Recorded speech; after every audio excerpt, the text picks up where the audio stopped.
Over 1,000 years ago, great changes are underway in Northern Europe. New kingdoms are emerging, and Christianity gains acceptance. But it is not only men who are pushing things forward. In the sagas, which are stories about the Vikings, women too, with cunning and courage, fight for a better life. The latest research provides an even more precise picture of daily life in the Viking Age and of women who assert themselves in a man's world.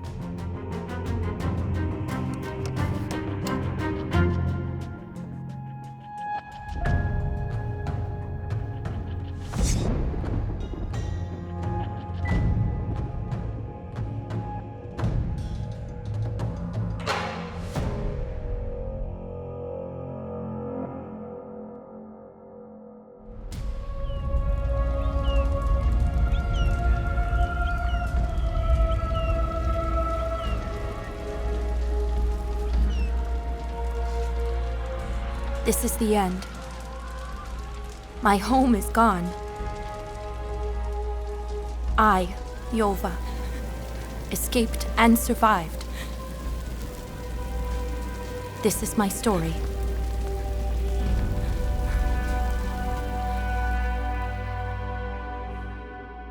Haithabu is one of the most important trading places of the Viking Age. A settlement in the north of Germany, formerly under control of Danish kings.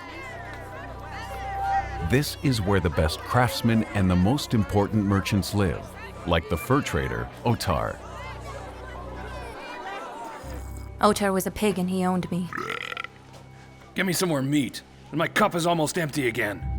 Yes, right away, Ottar. In addition to doing the work around the house, I would also sew mittens, hoping to earn some silver that would allow me to one day buy my freedom from him. I would like to go to the market, Master Ottar.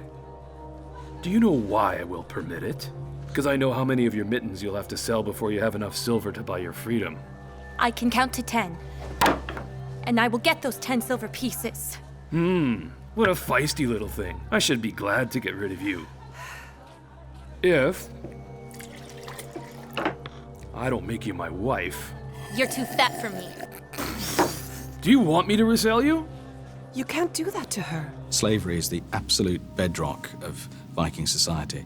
So all the basic work on the farms, in the household, is done by slaves. And these slaves are sometimes people that are captured abroad or in other parts of Scandinavia on raids. Sometimes they are the children of existing slaves. This is the thanks I get for feeding you for 18 years, you brat? May I go now?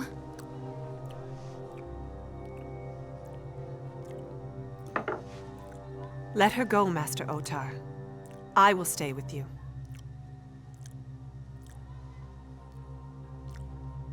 I have to finish some business, so go along with her. And if they offer you a good price, go ahead and sell her too. Are you coming, Tira? Yes.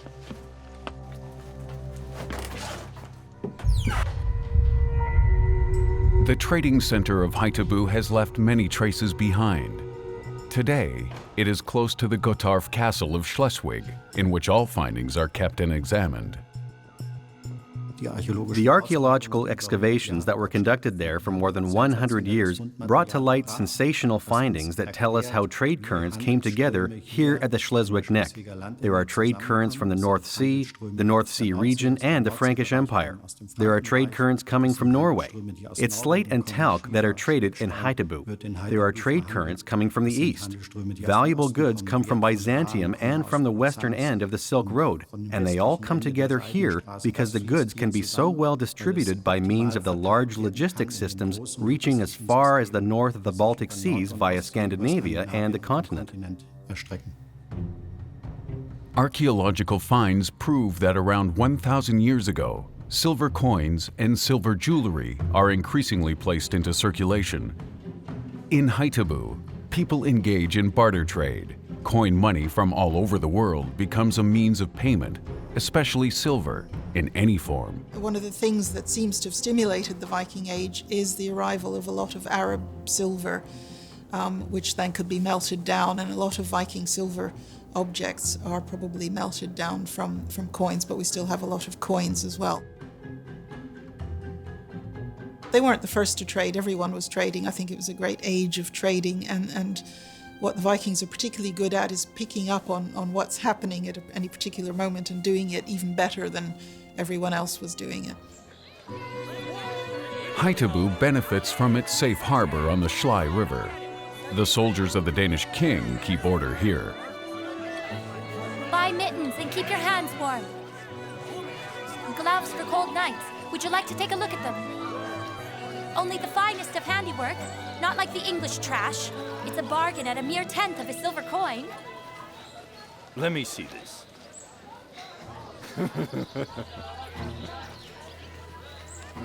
How do I look, your lordship? Like a complete idiot, my lord. So, are you going to buy them? Pay for these drags? What for? Don't make a scene. Wait! Don't you dare touch Calm me! down! This isn't right. What were you thinking getting into a brawl with the king's soldiers? Jova, let But it I go! need the money. Hey, you. Hold on there. What do you want? It's no big deal. Let's get out of here. Here's your mitten.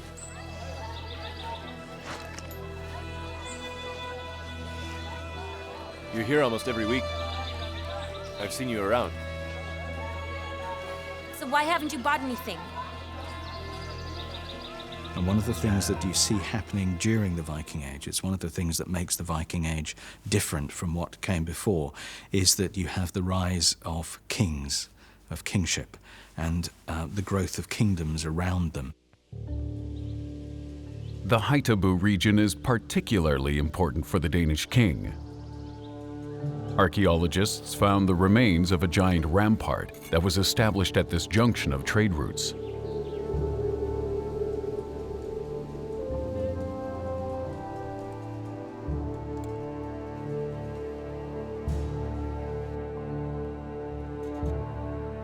This is a wall from the Viking Age. We don't yet know its exact date, but we think it dates back to the 8th century.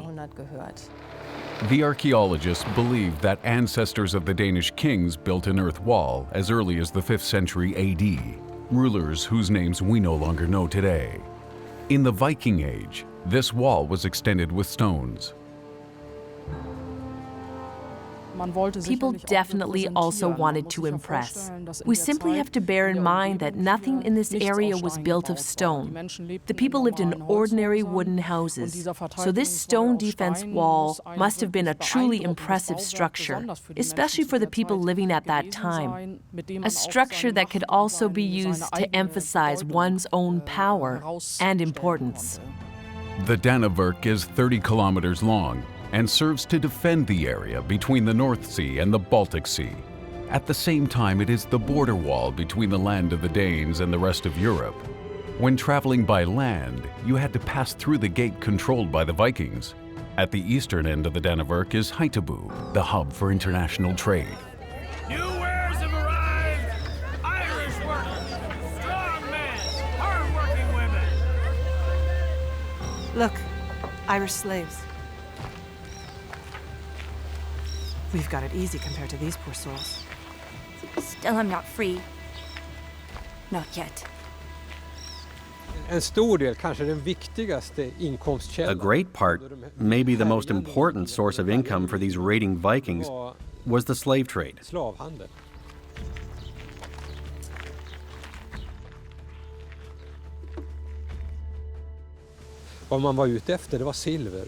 What they craved was silver, so they simply took slaves. For example, they traveled to Ireland, devastated a village, and took the people as hostages. Then they waited until the hostages were redeemed, and they would get silver for them. And if they weren't redeemed, they could sell them.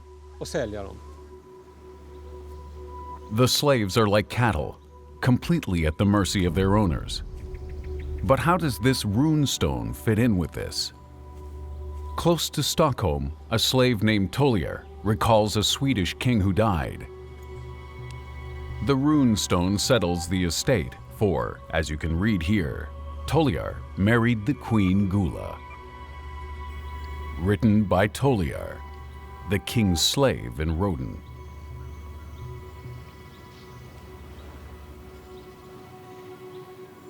Jag tror också att under den här perioden, vikingatiden, så kunde man göra I also think it's fairly remarkable the way you could travel up the social pyramid in the Viking Age. Det kan hänga ihop med att en And this might happen if a young man was accepted by a chief or a king as a member of his entourage. Att ingå i dennes hird, krigarfölje, och varvid han då, as a result of which he would rise very high on the social pyramid. He was close to the king and moved in his circle. omkring kungen hela tiden där han rörde sig omkring. But such destiny could also change completely, as we can see from this grave in the Danish town of Gedrup. Apparently a slave was buried together with his mistress here.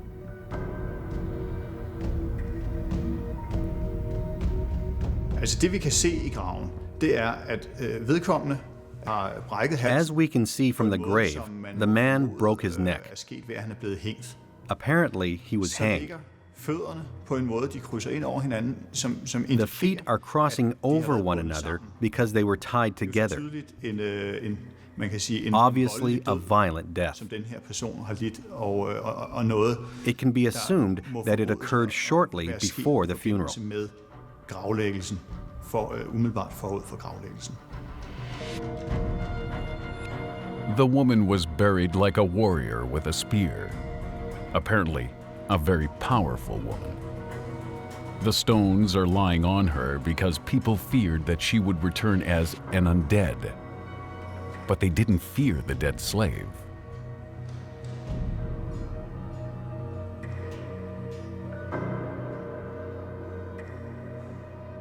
There's a folk belief, a popular belief, this everyday communication with the powers around you that influence your life that continues for a very long time after the nominal introduction of Christianity.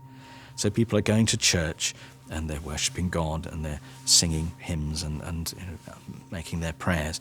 And then they're going home and putting a bit of butter on that stone outside the house for the elves. So we see this double world going on for a long time. The Christian missionaries make sure that the old customs are forbidden. Even the magic women are to disappear. Please, give alms to an old woman.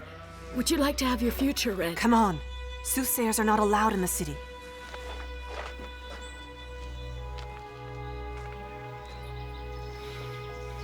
I thank you. Tell me, please, will I be able to escape slavery? I can see it. I see a ship filled with fur and silver. You stand at the bow, looking towards Haithabu. Silver and furs? You again? Are you causing trouble with your superstitious chatter? Aren't you the girl with the mittens? Leave her alone! Hey!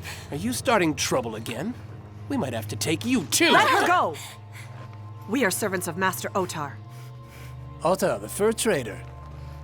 We had better not find you with this witch again. Come. Please, please don't. Come on. May the trolls get you! När vi pratar om det här idag så pratar When we talk about it today, we talk of a process of Europeanization, of how Scandinavia adapts to the rest of Europe. och i det här ingår That occurs during these centuries. ett religionsbyte. Christianization is definitely the most radical change that has occurred in the North. Under de här århundradena vi byter religion. Some rulers build churches in the north, like here in Norway. Their roofs are decorated with dragon heads, like the ones at the bow of a Viking ship.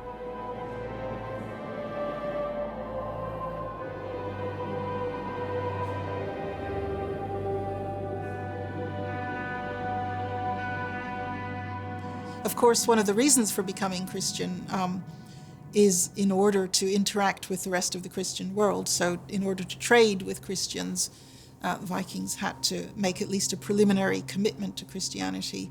And some of them may have decided, oh yeah, well, I might as well go all the way and become Christian.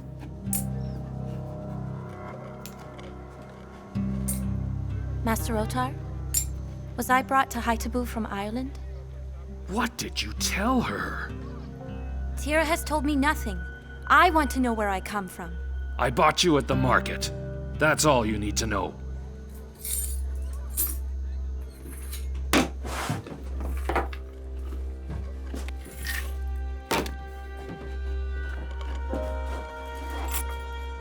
I want to take a bath after Holy Mass. Let Jova prepare it. I will get it ready.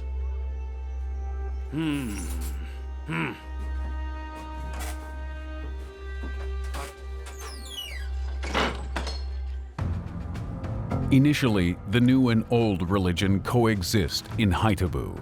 A business-minded blacksmith has left this casting mold, which he can use to make either a cross for a Christian or a Thor's hammer for someone else. To take the decision to become Christian is one thing. To live a fully Christian life with a full network of churches, priests, going to church on Sunday, baptism, marriage, funerals, it takes a long time to build that up, and I think all of that took quite a long time. It's been argued that in Iceland it took something like 300 years before the country was fully Christianized in that sense, in the organizational sense. Christianization and increasing power of the Scandinavian kings go hand in hand. The Danish king Bluetooth was the first to be baptized. At the end of the 10th century, he wants to unite Denmark into one nation. Bluetooth changes the burial traditions. Up to now, princes and kings have themselves buried in graves surrounded by such stones. Symbolic ships made of erratic boulders surrounding the gravesite. King Bluetooth wants to pick up, surpass, and end it for his parents Gorm and Tura. Their graves are set up in Jelling in the midst of the Danish mainland.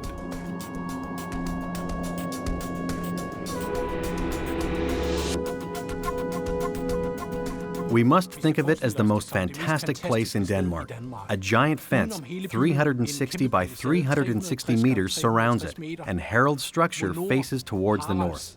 Here lies Gorm the Old, and outside, around the hill, the silhouette of a giant ship, 350 meters long. A number of houses inside the fence, and the 2 rune stones placed right in the middle. A fantastic place. Up to the present time, the Danish kings come from this lineage. Bluetooth is the first who calls himself King of the Danes on a runestone, and who announces the change of religion. Denmark is to become Christian.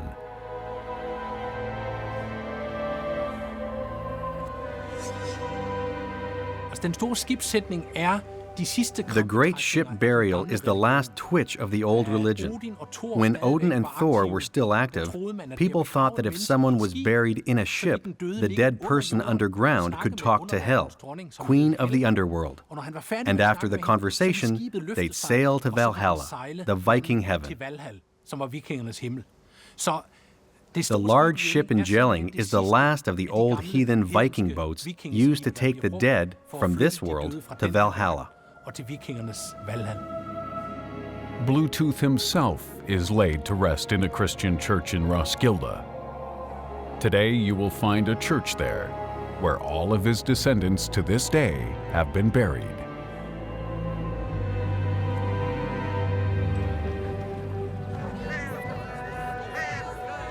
In Odin's and Thor's time, a raven is a messenger of the gods, bringing good luck.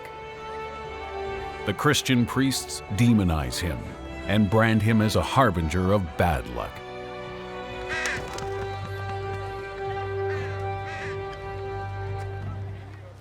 Here. There it is. This stone was erected by Gisla in memory of her husband Ragnar, who courageously journeyed to the east to find gold. He never returned. What does that mean? Gisla and Ragnar are your parents. How would you know that? Gisla was close to death when I joined Otar's household. She passed all of her wealth on to him. A casket filled with coins and an amulet. He had to promise her to manage the inheritance, and to take care of you until you were old enough. So Utter lied to me all these years. I am free. So where is my father? He went to the land of the Rus. They say that he was seriously wounded in battle, and after that he stayed on in Novgorod at the cloister. But what about my inheritance? You have to be able to prove that Ragnar is your father. That's the only chance you have. Where is Novgorod? I have no idea.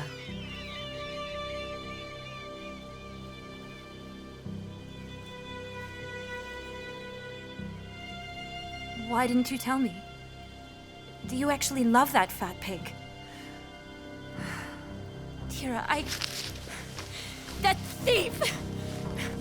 Jova!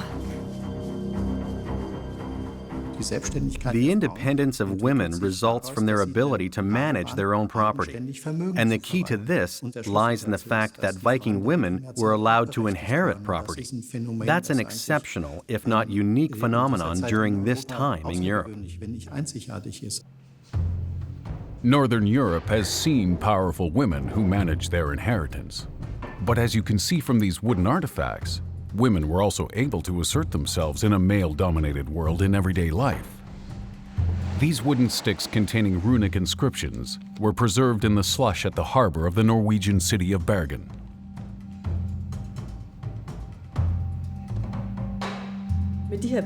We actually found 700 of these sticks. That's why we know that even some ordinary people were able to write. Many of the inscriptions on these sticks are in the form of what we would call text messages today.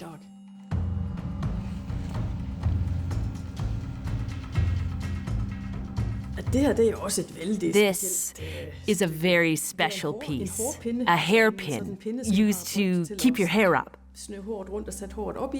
It reads, Ingebjorg loved me when I was in Stavanger. Did Ingebjorg carve these words into the hairpin to remind her beloved of her?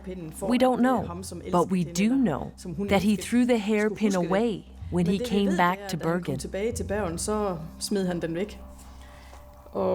Maybe he didn't want to get caught with this hairpin in his bag when he went back home to his wife.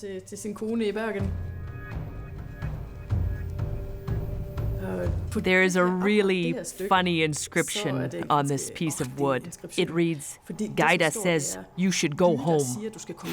Well, that ignites your imagination, doesn't it? You can imagine Gaida's husband getting drunk in the inn, and now she thinks it's about time for him to come home. This may only be an interpretation, but there is evidence to support it. If you turn this piece around, you can see something written on it in a different style of handwriting, under someone else's direction, as it were. There's something unreadable scribbled on it, runes that make no sense. So maybe Gaida's husband doesn't want to go home just now and wants her to stop interfering, but never mind.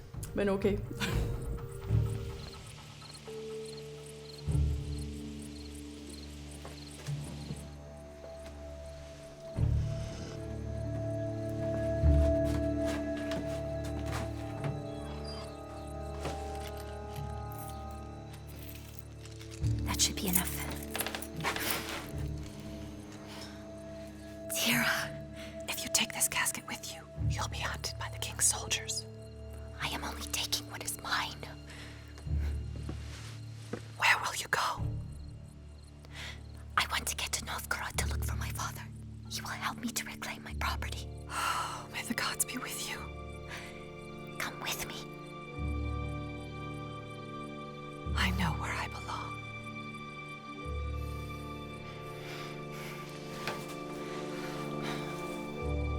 I know we'll see each other again. Take care of yourself.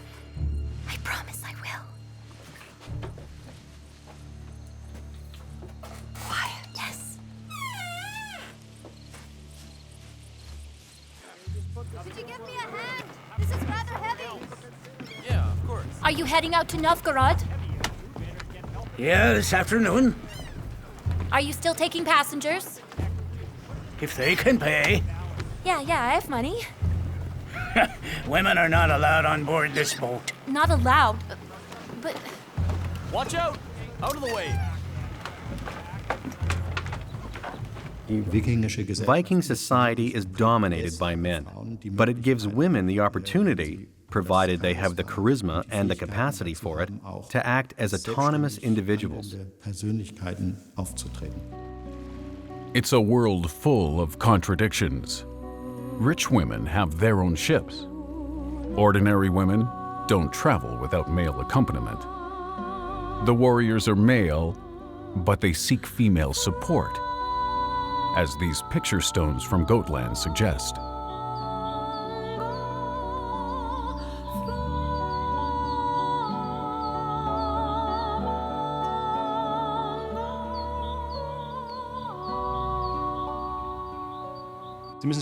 You should bear in mind that the picture stones were originally painted in colors.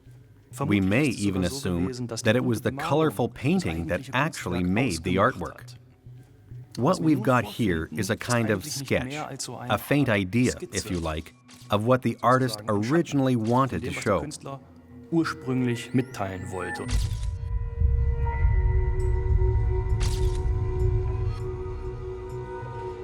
The stones depict warriors returned from battle, who are greeted by women in the afterlife holding drinking horns. They are called the Valkyries.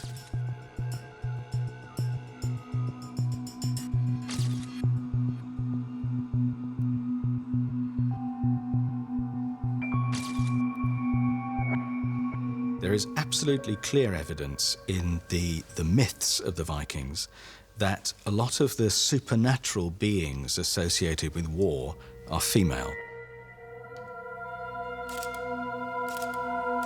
A 3D analysis of the old picture stones shows that not only male warriors were received by these Valkyries.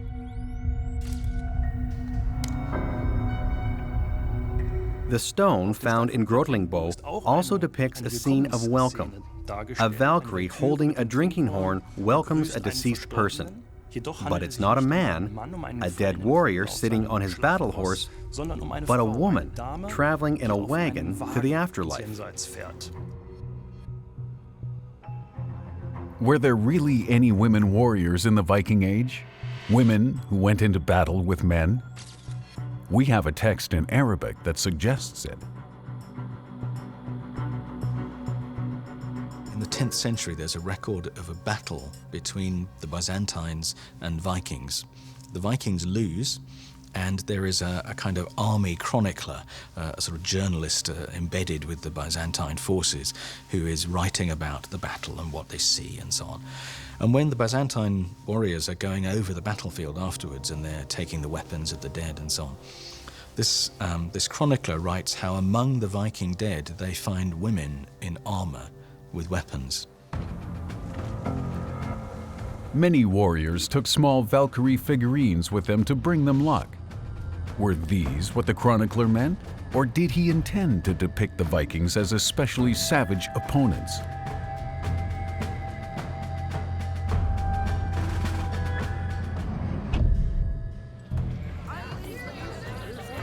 In the male-dominated society, women had career opportunities. But it isn't likely that they went into battle. How hard could it be to find a girl with a casket? She has to be around here somewhere. Find her already. I want my money back. You won't get far like this. They're looking for a girl with a casket. Lose it. Good. Bjorn, did you see the girl? Hmm?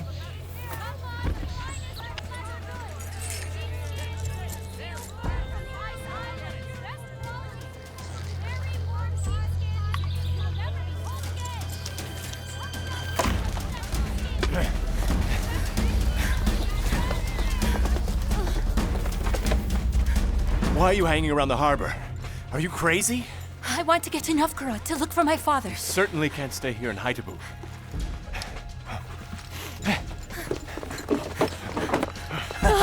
What do we have here? Otter's little wench. Hey, Bjorn, are you protecting this lying little thief? Did she promise you her virginity? I was the one who found her. The reward is mine. No. We'll share like brothers, like in the Bible.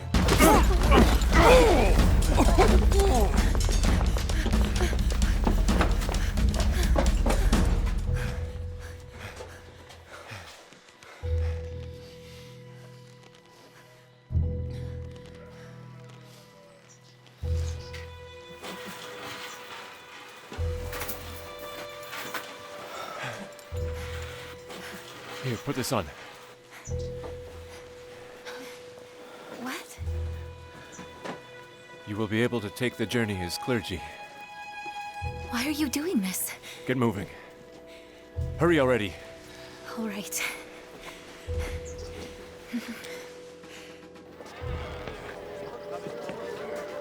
Hey! Do you still have space to take a monk to Novgorod?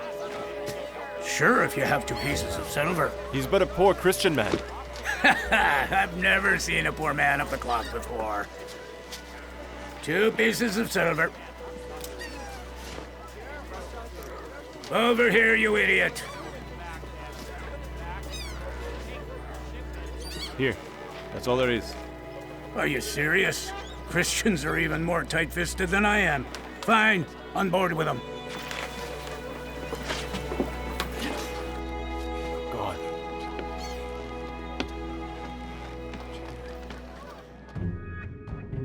Archaeological finds allow us to reconstruct the trading routes of the Viking Age. Trade flourished only in the summer, when it was a good time to sail ships. Their map is pretty big. That doesn't mean that they started at one end and went all the way to the other end. They kind of stopped along the way. In the east, they went down the various river systems through what is now Russia, as far as the Mediterranean. We know that for certain, and that was mainly trading activity. There was also some settlement and raiding. In the west, of course, the nearest places, the British Isles and the northern part of the European continent, there was trading, raiding, settlement. That was an obvious place. I think they started there, really. Those are the closest areas. And then in the far west, they went across to the Faroes, Iceland, Greenland, and North America.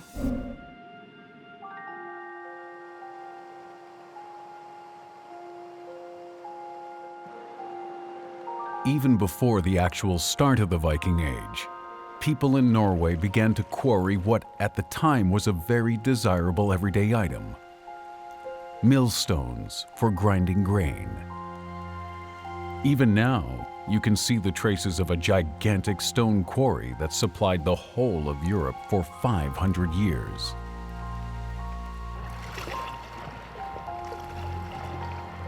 This is a fastening hole that was used to secure the ships so that they could load the millstones onto them for further transportation to the trading places.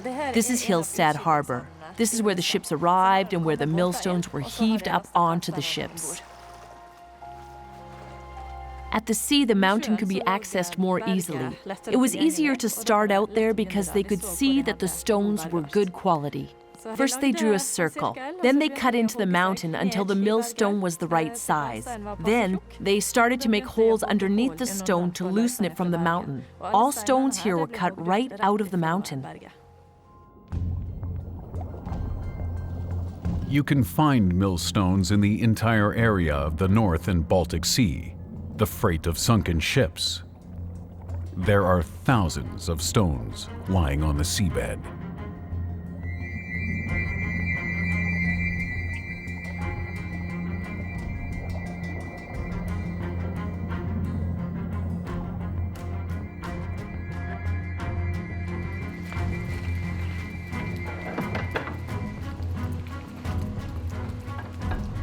Here. 500 millstones were found here, a ship that sank off the coast of Bergen. Nothing remains of this millstone transporter except for these stones. The cargo weighed around 13 tons, but people were able to transport heavy cargoes like these as early as in the Viking Age. To grind the grains are placed into the eye of the millstone, and then you have to turn it. This was done by women every day. It's a bit hard before you've come up to speed. After that, it's easy. In the Viking Age, this used to be a household item. Each household would have its own mill. The sagas describe women who escape this daily life. Dressing up like a man is a ruse that turns up in several stories.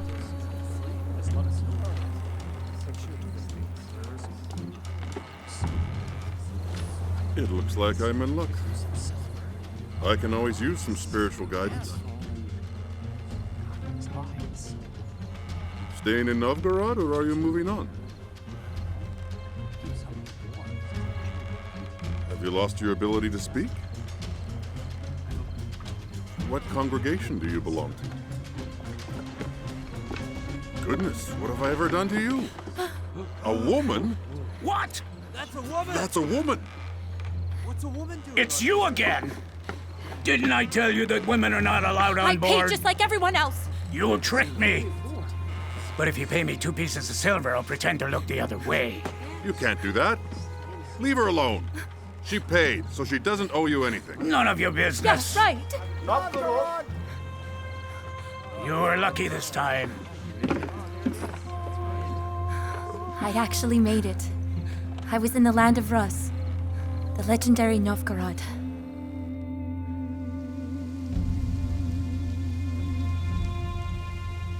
Today, the old Viking fortress has completely disappeared.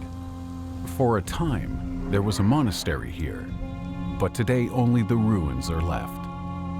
1,000 years ago, Novgorod was one of the most important trade hubs. The Vikings reached Lake Ilmen from the north, the first hill on their way which they considered safe and suitable for habitation was the one here on which the Runic settlement was founded. It was a place where the old trading routes had crossed, and they had a kind of customs house. That's what the findings suggest, and a large place where all of these affairs could be regulated. Runic is considered to be the ancestor of the later Tsars, and this is why today a memorial stone commemorates the founding of Russia at this place by a group of Vikings. Rus is a word meaning rowers. Later chroniclers wrote down this story. Runic, with his entourage, his family, and his court, means that the Scandinavians did not come alone but were accompanied by their wives and children. And in fact, this is what the findings suggest, that there were Scandinavian women here as well as men. At first, there are only about 200 people living here, creating a bustling trading post at the foot of this hill.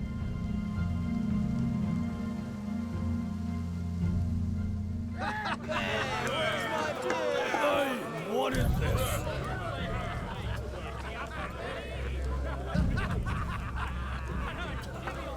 If Christians want to stay here, they have to pay double. Hey, Vigdis, where's Shut my your beer? trap, Olnofer, all right? Why are you here? Hey. A girl. Go of me. Ooh, lovely. I'm sure you'd want her to work for you. You'd like that, because Vigdis is already a little rotten. Old mare. But she's still in fine form. Bastard! All right. Why are you here? I'm looking for my father, Ragnar of Haithabu. I think he lives here in a cloister. Do you have any idea how many cloisters there are around here? I will find him. You're a girl. You're on your own. Hey, why not serve here, at my bar? She's doing good. Of course. Hey! Hands off! Jova, what is this? Take care of the guests. Christianization and the growing power of the rulers go hand in hand in the East too. In Novgorod, a Viking woman is still commemorated as the first woman of the Rus dynasty who had herself baptized. Saint Olga is the patron saint of Russia, and in the 10th century, the first strong woman on the Tsar's throne. In ancient times, monasteries formed the first protective wall of the city. It was a bastion surrounding it. In the Middle Ages, the city of Novgorod was surrounded by up to 150 monasteries.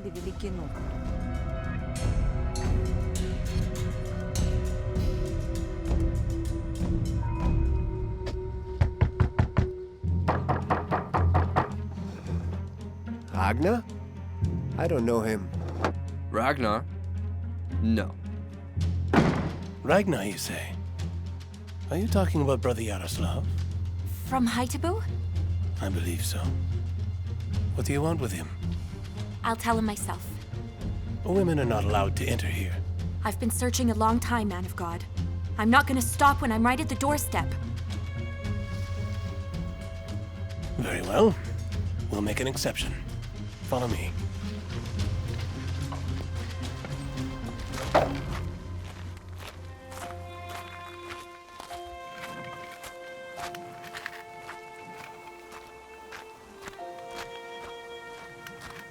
Brother Yaroslav, this, girl insists on talking to you.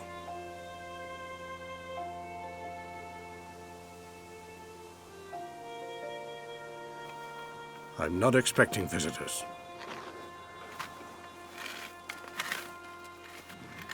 You are Ragnar.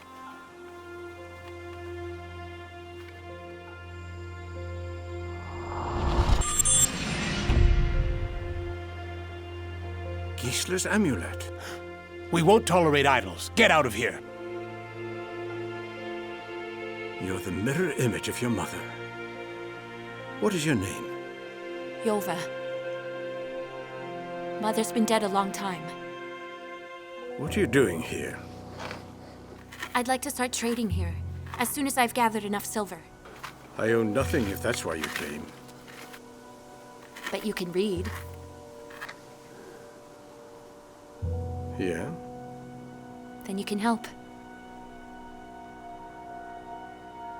You want to do trading? There are graves of women in Russia with scales in them, and scales are normally used for weighing out silver when you're buying something or selling it. What we don't know is whether these women were buried with scales because they traded on their own, because that was their profession, or whether that's just another part of their daily life.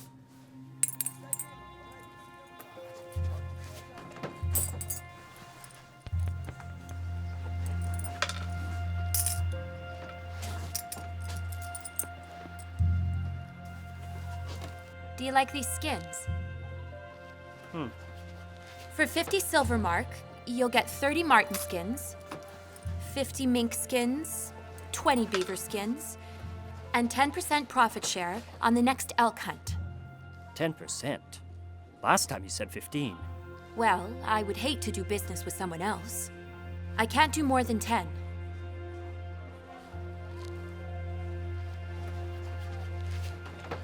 Very well. Fine, you won. We'll see each other at Holy Mass, Jova. Well, yes, of course.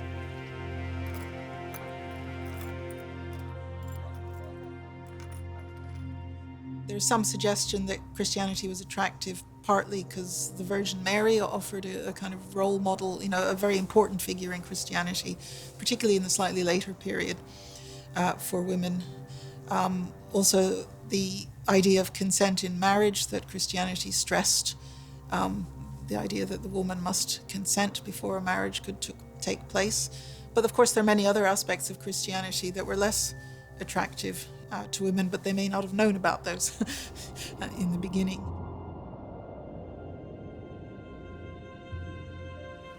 Et ne nos inducas in tentationem, sed libera nos a malo. Quia tuum est regnum et potestas et gloria in secula. Amen. Amen. You're not coming to pray, are you? We should journey to Haithabu. The merchants told me that the city might be sieged. I want to collect my inheritance from Ottar.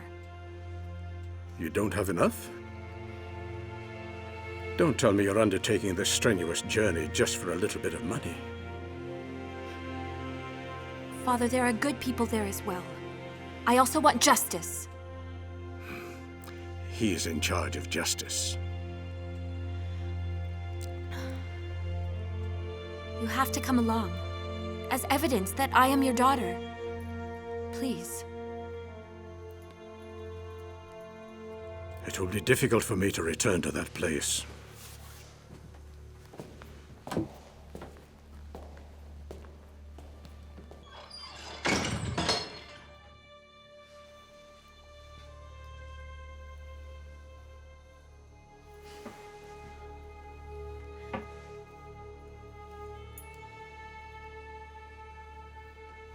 God of the Christians and Thor, my red-bearded protector. Please hold all your hands over the lovely Tira. May she not suffer any harm. Amen. After the full introduction of Christianity, it's clear that the position of women in society is changed, and I think pretty clearly for the worse. They are losing a lot of power in the home and in society. There's a formalization of the roles of the sexes, and in the Christian world of the late Viking Age, not into the Middle Ages, women are very definitely lower down on the social scale than men. In 1066, Slavic ships travel the Baltic Sea and raid the trading center of Haithabu on the Schlei River. I returned to Haithabu along with my father. It was just like the fortune teller predicted, on a ship with silver and furs. But we were too late. The village does not recover from this raid, and the settlement is abandoned.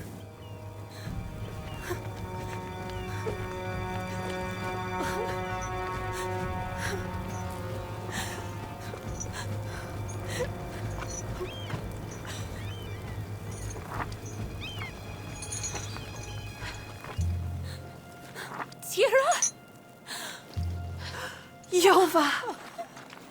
Jova! Jova! Hey, you! Get away from there! I want to buy one of the prisoners. This woman here. And what if I don't want to sell this one? Name your price. Well, if she's that important to you, 20 silver marks. Good. On the other hand, now that I take a good look at her, I might not want to sell her. For 30 silver marks, you can take her with you.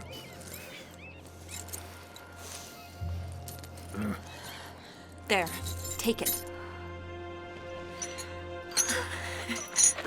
Thank you. That's fine. Come. And Ottar? Hey, that one, I'll take him too. 20 silver marks. Thank you. Looks like you're in luck. I will never forget this, Jova.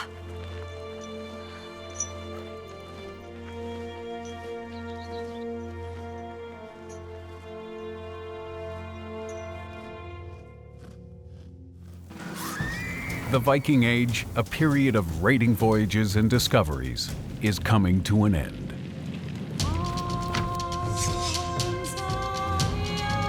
With the destruction of Haithabu, the largest Viking army of all time sets sail for England.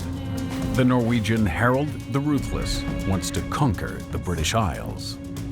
There's a good story as the two kings are approaching each other, and the story goes that King Harold of Norway looked at the English king and said, he's quite small, but he stands well in his stirrups. So he obviously respected his opponent. Whereas the English king said, I'm only going to give as much land of England to Harold of Norway as as his length is. So i.e. he's going to give him a grave, and he did. And Harold, the Hard Ruler, was killed here. The survivors retreat to the north. The Viking era has come to an end.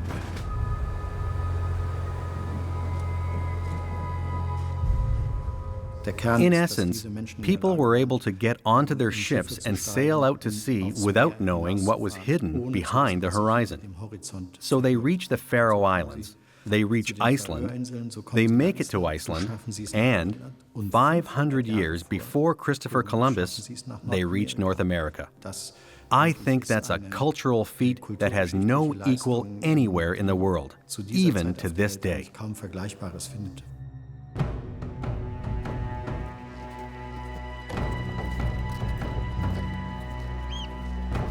Haithabu was destroyed. We had to leave for good. But it might have been for the best. You still have room? As you can see, the cart is full. Over here, there's still some space. Your kindness is starting to be suspicious. This has nothing to do with kindness, Father. Where are we going? I can be a trader anywhere. I'm glad we had you baptized. I believe that will come in handy for you.